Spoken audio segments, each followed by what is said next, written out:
گھٹا سر پہ ادبار کی چھا رہی ہے، فلاکت سما اپنا دکھلا رہی ہے، نحوست پس و پیش منڈلا رہی ہے، چپ و راست سے یہ صدا آ رہی ہے کہ کل کون تھے آج کیا ہو گئے تم، ابھی جاگتے تھے ابھی سو گئے تم۔ گھٹا کہتے ہیں گھنے اور تاریک بادل، ادبار کہتے ہیں بدبختی، زوال اور برے حالات، فلاکت کہتے ہیں تباہی، مصیبت اور بدحالی، سما دکھانا، اپنا منظر، یہ اثر کرنا، نحوست کہتے ہیں بدحالی اور مصیبت، چپ و راست دائیں اور بائیں یعنی ہر جانب، منڈلانا خطرے کی طرف چاروں طرف گھومنا۔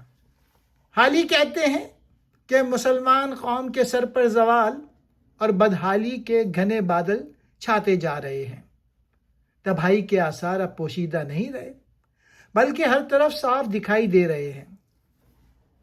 مصیبت اور بدحالی نے قوم کو چاروں طرف سے گھیر لیا ہے، حالات کی ہر نشانی قوم کو خبردار کر رہی ہے کہ وہ شدید خطرے میں ہیں۔